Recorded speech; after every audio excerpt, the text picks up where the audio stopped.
There's no other way to do it. We have been invaded. That's a military action. President-elect Trump's mass deportation plan is taking shape. The impact felt across the country, from the border to Tennessee, as undocumented migrants in the mid-state plan for the future. Plus, a deadly Easter brunch shooting inside a packed Nashville restaurant. Popular chef caught in the crossfire, lucky to be alive. How she's braving her second lease on life.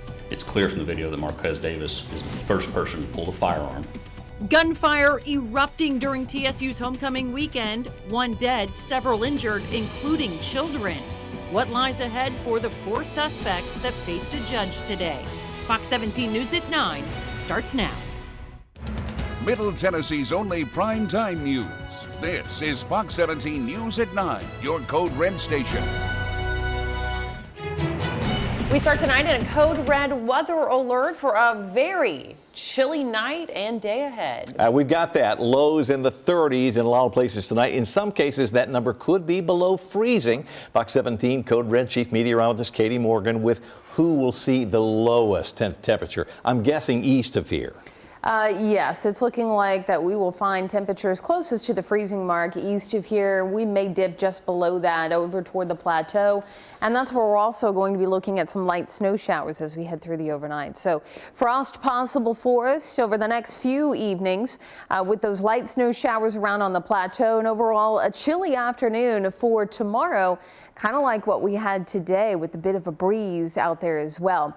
Radar is showing a nice system coming in from the Ohio Valley. I'll zoom back out here just to give you a better idea of what we're looking at.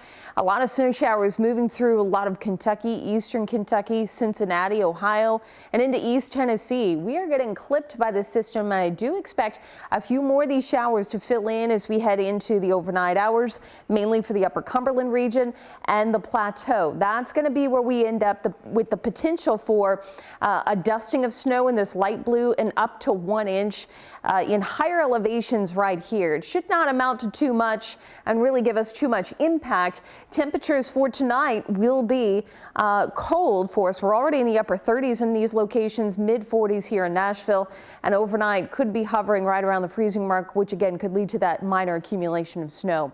We'll talk more about how long the cold blast sticks with us coming up.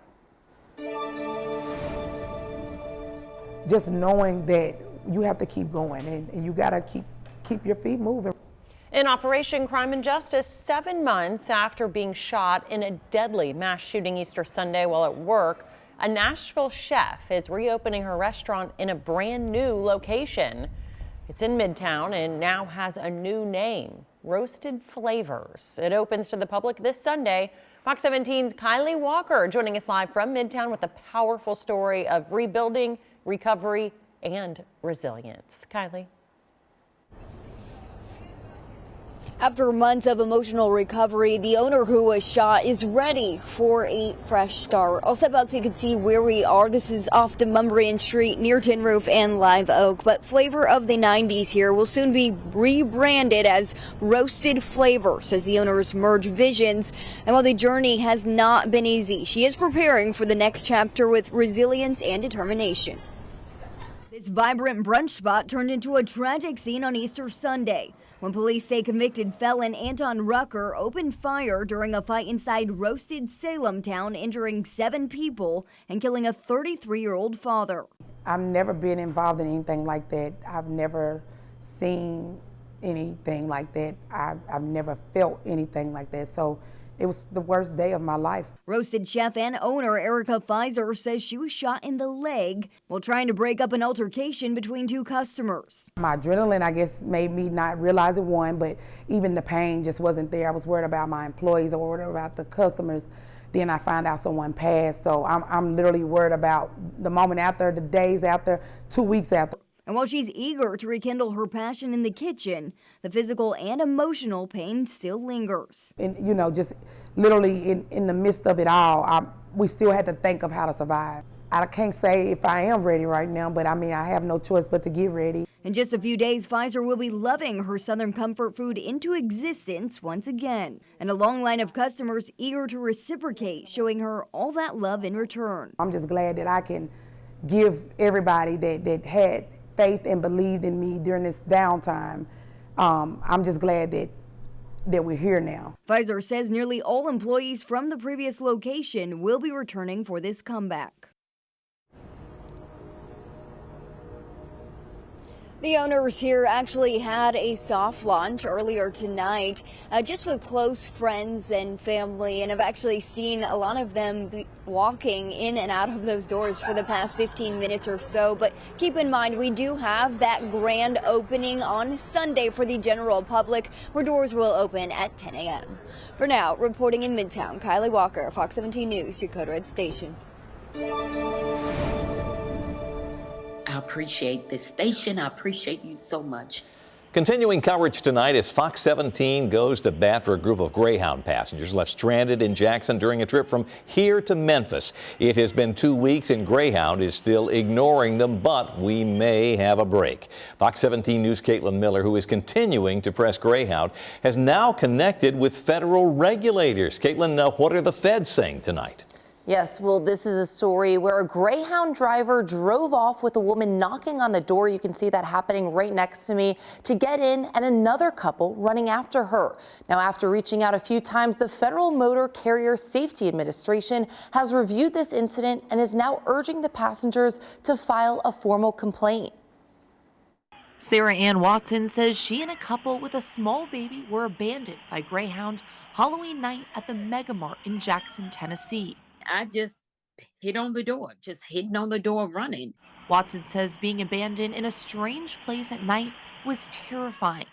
She has called Greyhound relentlessly to no result. I went to Greyhound customer service, talked to her on the phone, filled out a complaint, and got no response from there. I said, okay, now what's next? I need to go to corporate. Watson says she received a generic apology, but no refund. So Fox 17 News started reaching out to see which federal agency oversees passenger rights. Tonight, we heard back from Federal Motor Carrier Safety Administration. A statement says, in part, reports of incidents where respectful ticketed passengers were knowingly abandoned by an operator is deeply concerning. The agency is advising these passengers to file a complaint through its National Consumer Complaint Database. And Sarah Watson has already followed through. It touches my heart that somebody sees me and that I'm just not a number and a paid customer. A spokesperson for FMCSA says passengers can also file a discrimination complaint against any transportation provider through the U.S. Justice Department's Civil Rights Division. Watson is relieved that she's finally getting some help. The Motor Carrier Safety Administration tells me that they reached out to the Surface Transportation Board and the Federal Trade Commission to see if other federal resources can be brought to bear. And I'll keep pushing to get these passengers the help that you all deserve. Reporting from in studio, I'm Caitlin Miller, Fox 17 News, your Code Red station. Caitlin, thank you. Now to Operation Crime and Justice. Cases against 4 men charged in a deadly shootout on Jefferson Street back in October are now a step closer to trial. It happened after the TSU homecoming football game. The lead investigator showed surveillance video which captured the entire incident in court today. Metro Police believe it was a targeted shooting initiated by members of the Gen 8 gang. Detective Adam Reese testified that Marquez Davis intentionally bumped a member of rival gang called Ski 23, and he says that started the gunplay.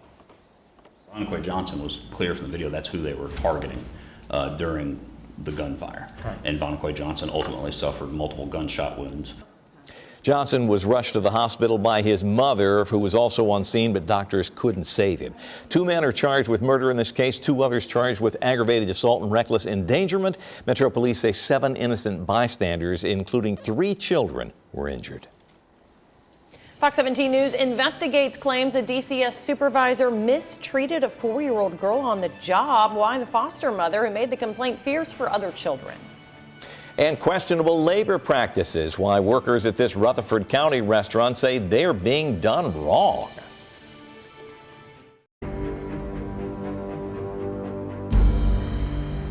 Tonight, Fox 17 News investigates a mid-state foster mother's effort to hold the Tennessee Department of Children's Services accountable. Well, she says a DCS supervisor lost her cool during a visit to her home and mistreated a 4-year-old girl.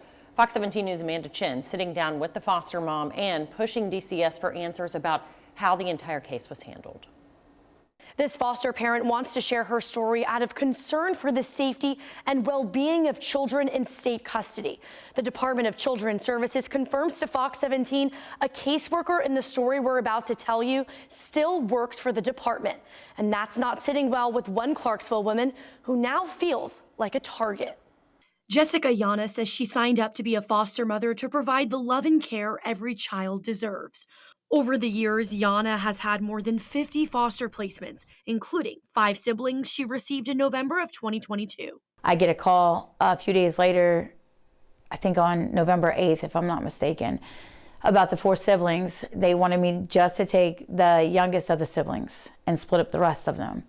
I said, no, don't do that. Bring them here. I'll take them all. Yana says a DCS caseworker and supervisor came to her home to pick up the 5 children, including a 4-year-old girl, since Yana had to work. During the visit, she says the young girl gently touched her baby brother's face out of excitement.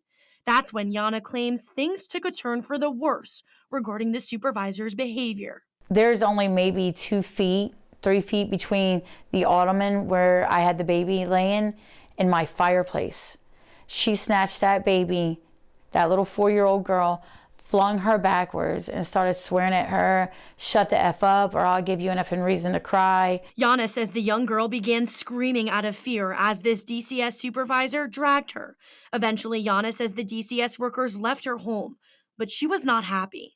Yana reached out to more than a dozen lawmakers and DCS Commissioner Margie Quinn to ask for action on the case supervisor's behavior. Emails reveal Yana had a sit down with the executive director of child programs. I continuously asked what happened. Is there a meeting? Like, are we going to have a meeting? Oh, we already had the meeting. What do you mean you had the meeting? Why wasn't I involved in this meeting? This happened in my home. Fox 17 News verified the name of this caseworker, and DCS confirms she still works at the department. We are not naming the supervisor because she hasn't been charged. Fox 17 News submitted a public records request for this supervisor's personnel file, along with any records of disciplinary actions taken.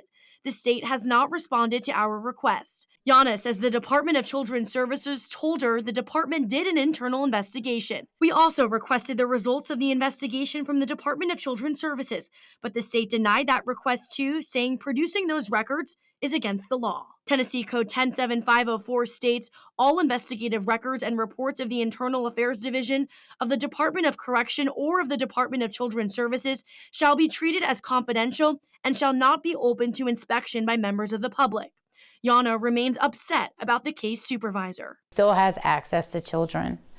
And they've recently closed my foster home because I am adamant about bringing kids, you know, protecting them and bringing these individuals that hurt these children to justice. But there's no justice for the kids in state care. The head of Middle Tennessee's National Action Network, Cheryl Huff, is working with Yana. If you want to run a good system, if you want the system to change, you have to hire people that's going to change it. Yana says DCS took the foster baby boy out of her home in June of this year.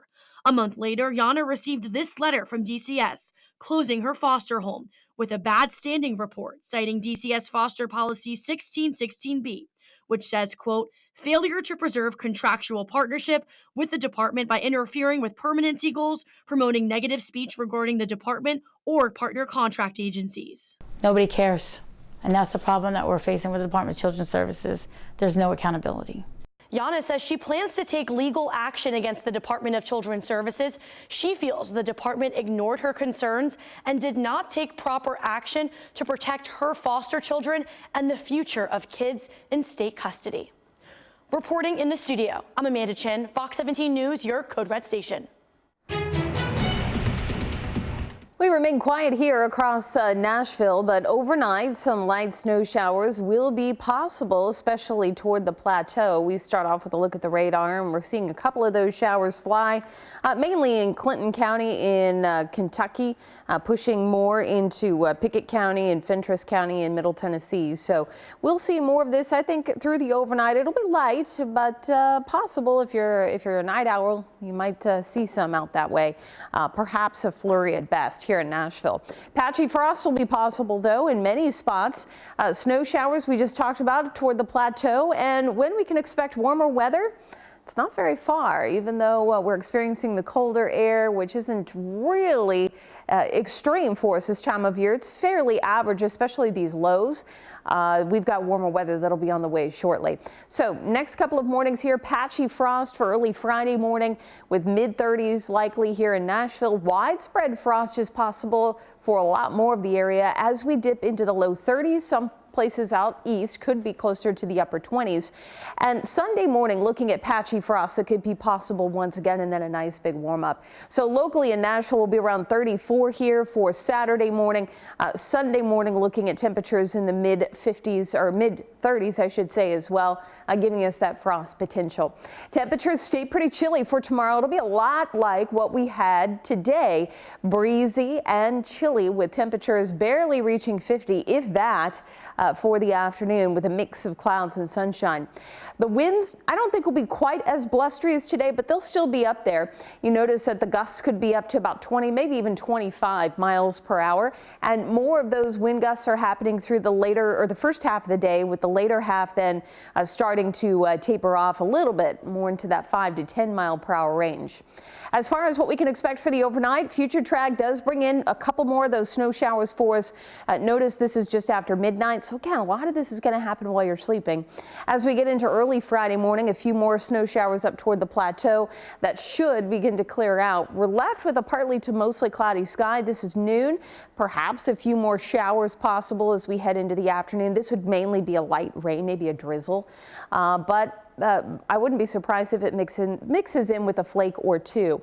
Through Friday evening, still looking at mostly cloudy skies. We're going to keep the cloud cover around through Saturday morning. We will have more on what we can expect going into next week, including a busy travel week. That's in your Fox 17 Code Red forecast. Also, we had allegations of unfair labor practices, what workers say they were forced to do when this Murfreesboro restaurant wasn't busy. Right now, breaking news of Nashville International Airport. Authorities have just tweeted the Ground Transportation Center is temporarily closed. Traffic is being redirected to the arrivals and the departures area. Fox 17 News getting this word just moments ago, and this is literally all we have at the moment. But we are efforting additional information, and we'll update this story both on air and online as we learn more.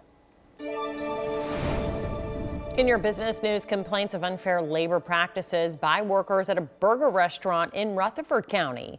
Fox 17 News' Johnny Maffey went to Murfreesboro to find out what has employees so upset. We've been doing some digging after a mother took to Facebook saying her child works here but isn't on the clock the whole time he's here. The claim is that employees are asked to clock in and out based on if business is slow or not, more than just the allotted break. So a complaint was filed with the Tennessee Department of Labor, which tells Fox 17 there are not rules against that practice, and referred the complaint to the U.S. Department of Labor. State Representative G.A. Hardaway thinks that practice is not fair and says he's going to look into the lack of a rule. If you're busy trying to slick folks out of their labor, if you're busy trying to capitalize on folks who don't have the power of being organized, they don't have a union behind them, then you're in the wrong business. If you can't make your business work with fair labor practices, you need to be in a different business. So I gave the restaurant a call and was referred to corporate headquarters, where a spokesperson texted me they're aware of the situation. They take labor laws, quote, very seriously, and they're investigating and hope things are resolved soon. As for the state rules and statutes even, we will be following up with lawmakers on when they look into this. In Murfreesboro, Johnny Maffey, Fox 17 News, your Code Red station. An update now on breaking news at Nashville International Airport. Authorities have just reopened the Ground Transportation Center. They tell us the temporary closure was due to an apparent false call. Still ahead tonight on Fox 17 News at 9, living in fear, the local man who is afraid that he and his family will be targets of President-elect Donald Trump's massive deportation plan. And the holidays bring about a season of joy, but it's also full of scarcity. A look at those deeply struggling this year and how you can help. Tonight, taking the bull by the horns, President-elect Donald Trump remains committed to using members of the U.S. military to support his nationwide deportation plan. And that plan is striking fear in the hearts of some migrants here in the mid-state area. Fox 17 News' Karen Aguilar speaks to a man who is afraid that he and his family could be forced to leave the country. Cesar Vitro's story is unique. He can't be deported because he is a DACA recipient, but his family members can. Vitro tells me he can't imagine a life without them. Cesar Vitro came to the U.S. with his family when he was 3 years old. They've lived and work here for more than a decade. He tells me his parents escaped cartels, corruption, and poverty from their small town of Guerrero, Mexico. My family knew that they had to come here to give us a better life. Vitro was able to get temporary status with DACA, graduating college and owning homes, but his parents, they are still in this country illegally. With Trump's pledge to use the military for mass deportation, Vitro worries for his elderly parents if they are returned to Mexico. I would feel heartbroken. We asked Trump's press secretary for clarification. Would deportations include convicted criminals or all undocumented immigrants? Her response in part says, quote, President Trump will marshal every federal and state power necessary to institute the largest deportation of illegal criminals, drug dealers, and human traffickers in American history, end quote. Republican strategist Rick Williams believes convicted criminals and new arrivals would be deported first. I don't think President Trump's first proposal going after anyone is going to go down the street, hey, are you here legally, and put you, pull you in the car if you're not. He tells me immigrants who come to the U.S. illegally are not vetted, and using the military is the only way to protect American citizens from criminals. There's no other way to do it. We have been invaded. That's a military action. Any way you look at it, you can't say we weren't invaded. We've been invaded. Vitro doesn't believe crossing the border for a better life makes his family criminals. Blaming us all as criminals is just not right. Vitro tells me his family tried to come here legally, but they were denied. The specifics of Trump's mass deportation plans are still unclear. In the meantime, thousands of migrants will be anxiously waiting for the hammer to come down. In studio, Karen Aguilar, Fox 17 News, your Code Red station. In the high cost of homelessness, as the cold weather moves in, Metro Social Services says they're seeing an increase in Nashvillians needing help with food and housing. Willie Brown is joining us now. He's Metro's Mental Health and Second Chance Program Manager. Willie, thanks for being here.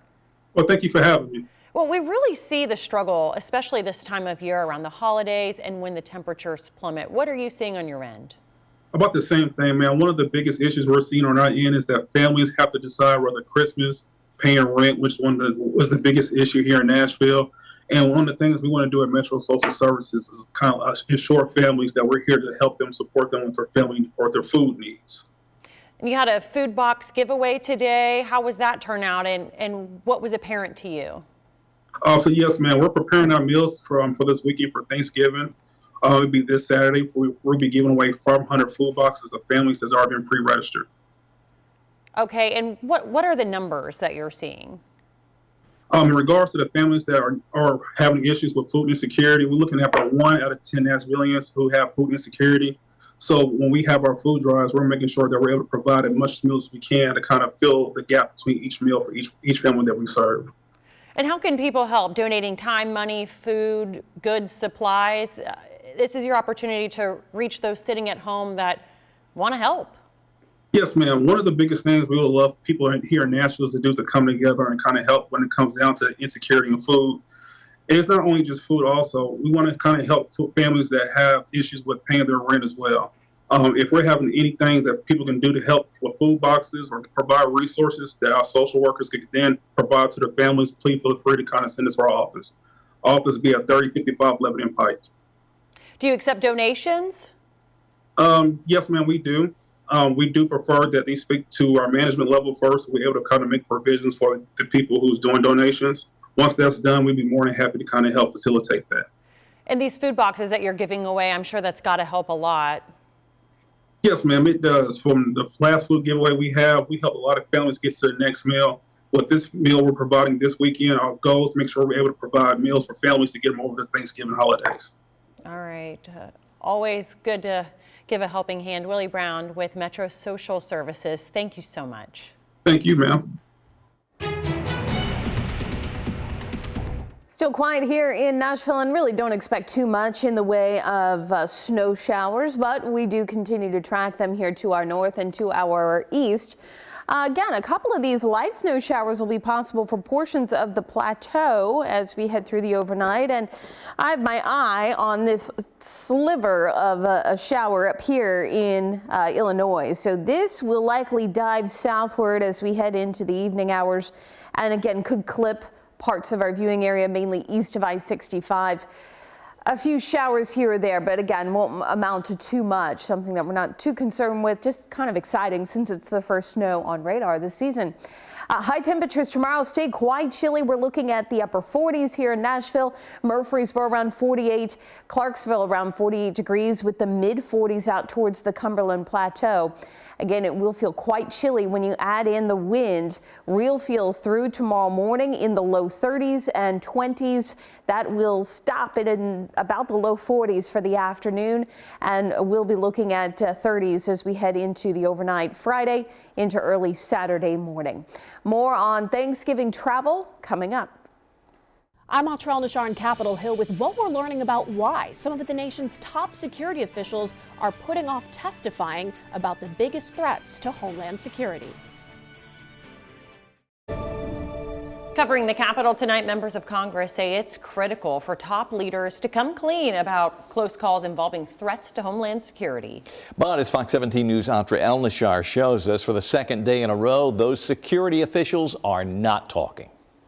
A plot to bomb the heart of American commerce thwarted by the FBI. A Florida man allegedly possessed materials for making explosives and told undercover agents he wanted to detonate a bomb at the New York Stock Exchange the week before Thanksgiving to, as he said, reboot the U.S. government and wake people up. It joins a list of other close calls, like a foiled plot by an Afghan national in Oklahoma allegedly tied to ISIS-K to carry out an attack on Election Day. And what the DOJ says was an Iranian plan to assassinate Donald Trump. The truth, the whole truth, and nothing but the truth, so help you God. Threats continue to escalate, but this week, the director of the FBI and secretary of the Department of Homeland Security declined to testify publicly at their scheduled annual hearings on threats to the homeland before House and Senate committees.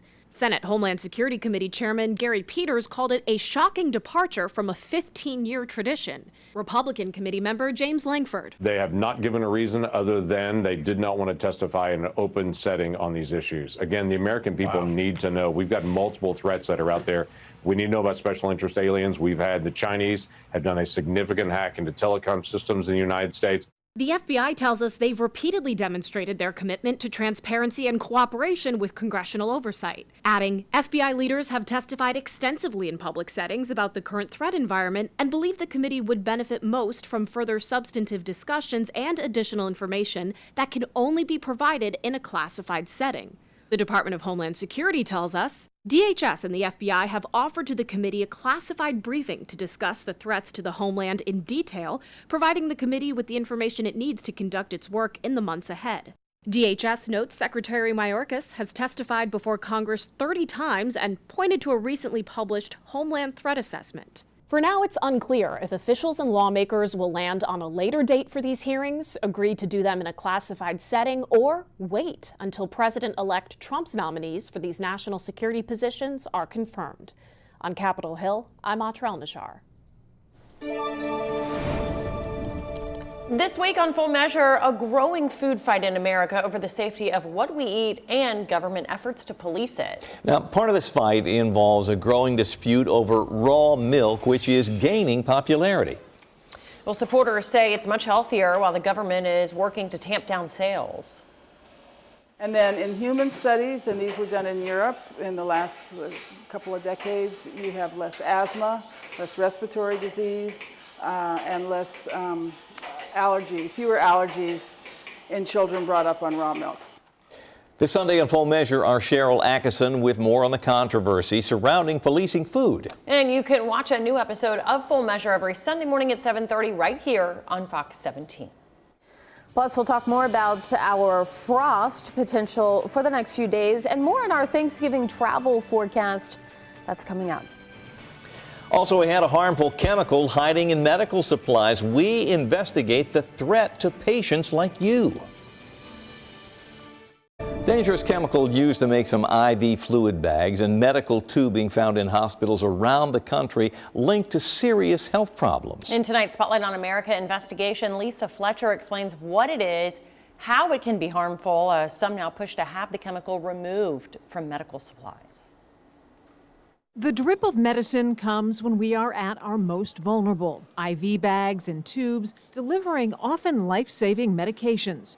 But the very equipment carrying those crucial treatments may be undermining our care, leaching chemicals into our bodies. I think at first it was shock and then just anger and maybe a little bit of confusion of why would companies do that. The chemical is DEHP, used to make plastic flexible. It can be found in significant concentrations in millions of IV bags and hospital tubing systems in the U.S. But it doesn't stay there. Studies show the chemical can leach from plastic equipment directly into the blood. For decades, DEHP has been linked to neurological effects, multiple cancers, and reproductive issues. And studies have shown it can sabotage the effectiveness of chemotherapy for breast cancer patients. Having cancer it's already such a shock, and it is such a fight to go through all the treatment, all the doctor's appointments, and then to find that the thing that, again, it's supposed to be helping you is,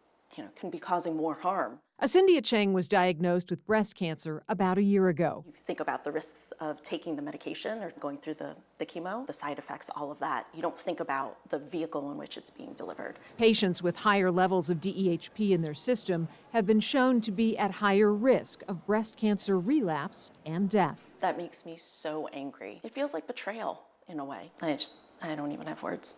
This is a fixable issue, that we don't have to be exposed to toxic chemicals when we go into the hospital and have toxic chemicals pumped into our veins from an IV bag. Suzanne Price is the CEO of Breast Cancer Prevention Partners. The federal government banned this from children's toys because they knew it wasn't safe for children to be sucking on. If DEHP has been deemed so toxic that it has to be taken out of children's toys, how is it still in products that leach directly into a person's blood? I wish I had a better answer for you other than that is the way our system works. It's there just because it's allowed to be. Despite decades of science revealing its danger. Since 2002, the FDA has known about this issue and even warned about it. Yet still, in 2021, lawmakers admonished the agency for doing almost nothing about it. Approximately 70% of IV bags in the U.S. are made using DEHP, with the majority coming from the largest supplier of IV equipment in the U.S., Baxter. I don't think the purchasers at the hospitals are aware, and I don't even think many of the doctors and nurses are aware. We reached out to nearly 30 top hospital groups and asked if their IVs and bags contain DEHP and if they inform patients. The only one to respond was Sloan Kettering, which told us they always consider the presence of DEHP, and their main supplier is the leading DEHP-free manufacturer. We have the right to demand better, and we should be pushing back and forcing companies to make better products that aren't harming us while they're trying to heal us. Baxter, the leading maker of IV bags and tubing, did not respond to multiple requests for comment, but did say that they stand by the safety of their products. For Spotlight on America, I'm Lisa Fletcher. All right, let's talk about the weather. Our Fox 17 Chief Meteorologist Katie Morgan in the Skywatch Weather Center standing by the prospect of really cold weather tonight. Yeah, going to be chilly this evening here. I don't think Nashville will hit freezing for the overnight. We're going to be well above that. In fact, I think we'll be warm enough where frost really isn't going to be a problem for us in the city. It'll be more in those outlying locations, low-lying areas. Cloudy skies as we go through the morning. If you like to get up early and get some exercise in, it will be a chilly start to the day, sitting in those upper 30s to low 40s. So frost for Saturday morning looks a little more likely for us here in Nashville. We will be looking at temperatures to drop into those mid 30s as we go through the overnight. So your timestamps here after 3 a.m. That'll be when we really bottom out for the potential of a good frost for us in Nashville, and then outside of city centers, definitely looking at the potential for frost. Now, you notice that we weren't at the freezing mark. We were just above freezing, but still looking at frost. We can get frost with the air temperature here as warm as 36, maybe even 37 degrees. Surface temperature just above the grass, so we're looking right at the surface level, can sometimes be right at or just below freezing. So even though the air temperature just above is going to be a little warmer, it's right at the surface that we're looking at that frost, and that's where we can often see frost develop in temperatures like 34 to 35 degrees. The air above that surface takes a little bit longer to cool down than right at grass level. So that's one of the reasons why you can get frost, even though we're at 34, 35 degrees. Still looking ahead at Thanksgiving, a rainy outlook here. This isn't set in stone, but there is a system somewhere between Wednesday and Friday that we are looking at that could have decent impact on our travel because it's a big travel day. I want to give you as much heads up as possible. The potential maybe for some heavy rain will be around as well. So right now we're looking at the 26th through Friday, so it'll be the 26th, the 27th, and actually the 28th. So the 26th through the 28th. Cold front coming in and could make for messy travel with rain, showers, maybe some thunderstorms, and some pockets of heavy rain. So this walks us through Wednesday evening here. And notice as we head into Wednesday night, early Thursday morning, one of our latest model runs has been hinting at some decent rainfall through the overnight hours. So this is early Thanksgiving morning. Those showers pushing east as we head through Thanksgiving afternoon. Maybe a few more showers to go along with it Thursday night. And then into Friday right now looks quiet. So much of Friday, Black Friday that is, looking fairly quiet for us.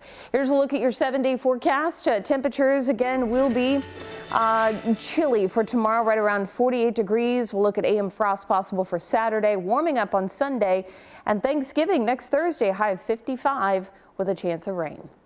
Former Congressman Matt Gaetz dropping out of consideration to be our nation's next attorney general, why he made the decision, and who Mr. Trump is picking as the next nominee.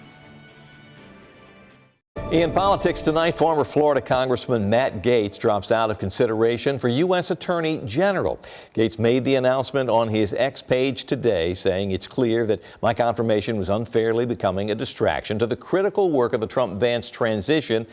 So I will be withdrawing my nomination. Gaetz, who was the subject of a House Ethics Committee investigation involving an underage girl, says he remains committed to seeing that the Donald J. Trump administration is the most successful in history. Now, with Gaetz out of the picture, Mr. Trump quickly announcing a new AG nominee, Florida Attorney General Pam Bondi, former AG there. The Bondi announcement being met with strong support from Republican senators on social media. And we want to know what you think. Our viewer poll asking the question, do you agree with Matt Gaetz withdrawing from consideration for Attorney General? The results here on your screen, 314 people weighing in. 53.2% say yes, they agree. 46.8% say no. This poll live right now. To cast your vote, you can scan the QR code on your screen. It will take you over to our X page. You can also find it by our handle, which is at Fox Nashville. And we'll show you an updated poll here with new results tonight on Fox 17 News at 10. Just add the cost of Thanksgiving, just how much families will have to spend on their holiday feasts this year.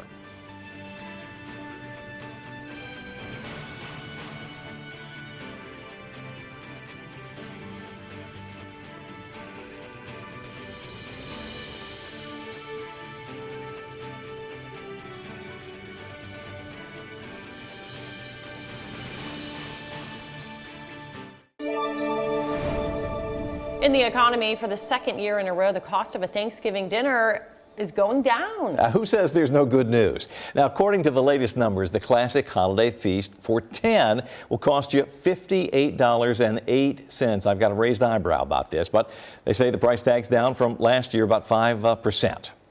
Well, looking more closely at the fixins, 7 items dropped in price this year, including turkey, the sweet potatoes, frozen peas, a vegetable tray of carrots and celery, pumpkin pie mix, pie crust, and whole milk. The Department of Government Efficiency's plans to reduce federal waste are starting to take shape. I'm Matt Gelka in Washington, and I'll have the details coming up. The future of TikTok. I'm Angela Brown in Washington, D.C., where the president-elect said about saving TikTok on the campaign trail, making the future of the app murky.